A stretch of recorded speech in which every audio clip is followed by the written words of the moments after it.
अब पटियाल आपको देश के चुनाव का सबसे आकर्षक परीक्षण दिखाएगा। जब भी चुनाव होते हैं हर प्रत्याशी को अपना बायोडाटा जमा करना पड़ता है।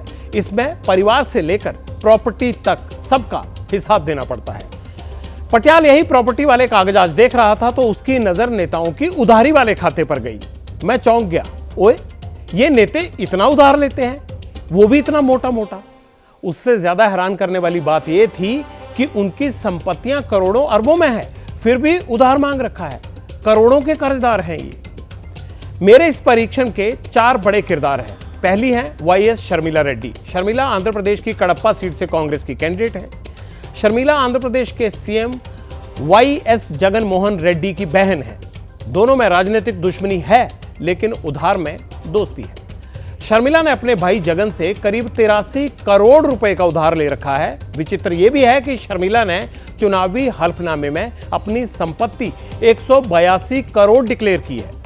तीसरी किरदार हैं शरद पवार की बेटी सुप्रिया सुले और चौथे हैं अजीत पवार की पत्नी सुनेत्रा पवार। आप सब जानते हो कि सुप्रिया और सुनेत्रा ननद भौजाई हैं। महाराष्ट्र की बारामती सीट से इस बार ननद और भाभी आमने सामने हैं। मुकाबला कांटे का है, लेकिन उससे भी दिलचस्प यह है कि सुप्रिया सुले के कर्ज की लिस्ट में जो उनके हल्फनामे में छिपी हुई है, सुप्रिया ने चुनावी बायोडाटा में अपनी संपत्ति 165.5 करोड़ बताई है, लेकिन सुप्रिया पर भाभी सुनेत्रा और भतीजे पार्थ का 55 लाख रुपए का उधार है ना हैरानी वाली बात। इससे भी दिलचस्प बात और आगे धीरे धीरे बताता हूं। कमाई आपने देख ली, अब उधारी का नंबर देखिए। सुप्रिया ने भाभी से कितना उधार लिया है और भतीजे से कितना, अब इस पर गौर कीजिए। सुप्रिया ने अपने हल्फनामे में बताया है कि उन्होंने अपनी विरोधी उम्मीदवार और रिश्ते में भाभी सुनेत्रा पवार से 35 लाख रुपए उधार ले रखे हैं। इतना ही नहीं, उन्होंने यह भी बताया है कि उनके ऊपर भतीजे पार्थ पवार का 20 लाख रुपए उधार बकाया है। यानी मां बेटे से सुप्रिया का अगर हम टोटल कंक्लूड कर लें तो 55 लाख रुपए का उधार बनता है। एसेट्स 166 करोड़ रुपए के। संपत्ति में लगातार इजाफा भी हो रहा है लेकिन उधारी चुकाई नहीं जा रही। यही सवाल जब हमने सुप्रिया के भाई और सुनेत्रा के पति महाराष्ट्र के डेप्यूटी सीएम अजीत पवार से पूछा तो वो गुस्से में आ गए, भड़क गए।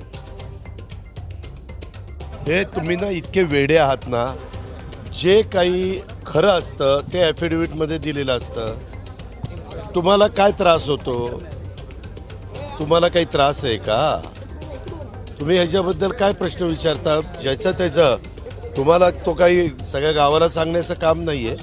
आम्ही आमची प्रॉपर्टी काय केली, काय कुणाकडनं कर्ज घेतले सगळं तिथं दिलेलं आहे आणि आपल्याला त्याच्याबद्दल कुठलाही जाब विचारण्याचा अधिकार नाही। ये तो ट्रेलर था।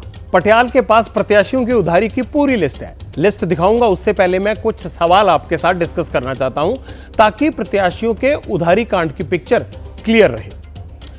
माननीयों के पास करोड़ों की संपत्ति है तो फिर उधार क्यों? सांसदों की संपत्ति में उधार का कॉलम भरा ही क्यों जाता है? कर्जा दिखावटी होता है या फिर नेतागण करोड़पति होकर भी तंगी में जिंदगी गुजारते हैं? क्या चुनाव में खुद को बेचारा दिखाने के लिए कर्जे की लिस्ट जारी होती है? ये बड़े सवाल है। वैसे नामांकन के समय कर्ज वाला कॉलम तो चार्टर्ड अकाउंटेंट ही भरता है। वकील साहब तो कानूनी कागज बनाते हैं। पहले उन्हीं से पूछ लेते हैं कि कर्जे का कारण है क्या। एंसेस्ट्रल प्रॉपर्टी है तो उसमें लागत नहीं दिखानी है आपको, लेकिन मार्केट वैल्यू तो दिखानी है आपको। अच्छा, अब वो मार्केट वैल्यू पिछले चुनाव में आपने मान लीजिए 2 करोड़ की दिखाई थी और आज वो आप 3 करोड़ की दिखा रहे हैं, तो देखने वाले को तो बाहर से लगता है कि अरे आपकी संपत्ति 1 करोड़ रुपया बढ़ गई। कैसे बढ़ गई भाई? अरे वो वैल्यू से बढ़ गई, उसमें कोई पैसे आपने नए नहीं डाले, मतलब वो वैल्यू से बढ़ गई। लेकिन जो आपने पैसे डाल के संपत्ति बढ़ाई है उसका स्रोत आपको बताना पड़ेगा। वो स्रोत जब आप बताओगे तो वो आपको अपना इनकम टैक्स का रिटर्न से समझाना पड़ेगा कि भाई मेरी ये कमाई है, ये टैक्सेबल है, ये टैक्स फ्री है, ये टैक्स देखने के बाद ये इतना बचा, वो पैसे मैंने अपने घर खर्च और उसमें काटने के बाद में इतना पैसा मेरी संपत्ति में लग गया। और उसमें जो कमी थी वो मैंने अपने घर वालों से ली, मैंने बैंकों से उधार ली, इंस्टीट्यूशन से उधार ली या अड़ोस पड़ोस की उधारी है मेरे ऊपर, तो उसको सत्य दिखाना है, क्योंकि जरा सी भी गलती रह जाएगी तो आपका मतलब सारा, आप जीत भी जाओगे चुनाव तो आपको उसके बाद में आपकी सदस्यता छिन जाएगी। तो इसलिए उनको मतलब बहुत केयरफुली दिखाना पड़ता है। इसको आप यदि सही तरह से देखें तो ये इनकम टैक्स में टैक्स प्लानिंग है।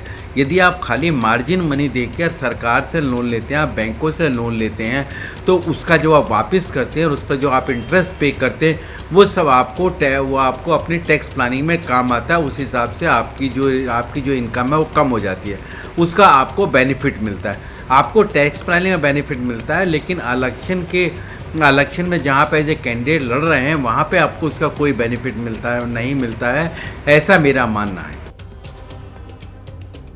अब मैं आपको ऐसे माननीयों का डाटा बताता हूं जो हैं तो करोड़पति लेकिन कर्ज में डूबे हुए हैं। पहले 2 फेज के चुनाव में जो प्रत्याशी हैं उनका कुल जो कर्जा है वो 1581 करोड़ रुपए का है। अब मैं आपको 11 टॉप कर्जदार प्रत्याशियों का इंडेक्स दिखाने जा रहा हूं। पहले नंबर पर हैं पम्मासानी चंद्रशेखर, आंध्र प्रदेश के गुंटूर से टीडीपी उम्मीदवार हैं। संपत्ति है 5599 करोड़ रुपए, कर्ज है 1038 करोड़ रुपए। दूसरे नंबर पर हैं एस जगत रक्षकन, तमिलनाडु के अराकोणम से डीएमके कैंडिडेट हैं। संपत्ति 53 करोड़ लेकिन कर्ज है 649 करोड़। तीसरे नंबर पर हैं डीके सुरेश, बेंगलोर रूरल के कांग्रेस प्रत्याशी हैं। संपत्ति 593 करोड़ रुपए की है, कर्ज 150 करोड़ रुपए का। चौथे नंबर पर हैं संजय शर्मा, मध्य प्रदेश के होशंगाबाद से कांग्रेस प्रत्याशी हैं। संपत्ति 332 करोड़ की है, कर्ज है 98 करोड़ रुपए। तमिलनाडु की शिवगंगा से देवनाथन यादव बीजेपी कैंडिडेट हैं। संपत्ति कितनी है? 304 करोड़ रुपए और कर्ज 98 करोड़ रुपए।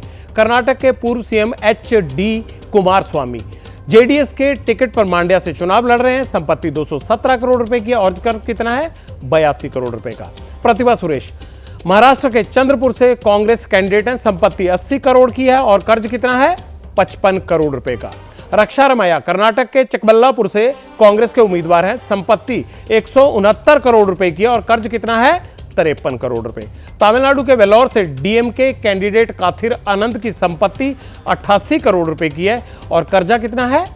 51 करोड़। केरल के तिरुवनंतपुरम से बीजेपी उम्मीदवार राजीव चंद्रशेखर की संपत्ति 86 करोड़ रुपए की है, कर्ज 21 करोड़ रुपए का है। ज्योति मिर्धा राजस्थान की नागौर सीट से बीजेपी उम्मीदवार है। संपत्ति 102 करोड़ रुपए की है और कर्ज कितना है? 36 करोड़ रुपए का। तो ये मोटा मोटी तौर पर कर्ज और उनकी संपत्ति के बारे में बताया। भारत में कर्ज ऐसा मर्ज है जिसकी कोई दवा नहीं है।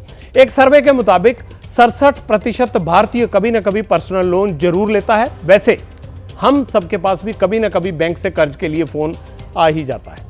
एक बार तो देश के पूर्व वित्त मंत्री और राष्ट्रपति रह चुके प्रणब मुखर्जी को भी बैंक ने कर्जे के लिए फोन कर दिया था। प्रसिद्ध उपन्यासकार प्रेमचंद ने ग्रामीण भारत में कर्ज और सूदखोर की समस्या पर बहुत अच्छा चित्रण किया है। होरी, धनिया, हल्कू, कर्ज के दबे उनके ये कुछ अमर किरदार थे। आपने भी पढ़े होंगे, हमने भी पढ़े हैं, लेकिन वक्त के साथ कर्ज की डेफिनेशन चेंज हो गई है। अब ये बर्डन नहीं एडवांटेज बनता जा रहा है। अब ये नेताओं वाला कर्ज बर्डन है या उनकी एडवांटेज है, इसका परीक्षण पटियाल ने इसलिए नहीं किया क्योंकि ये काम ईडी और इनकम टैक्स आजकल खूब अच्छी तरह से कर रहे हैं।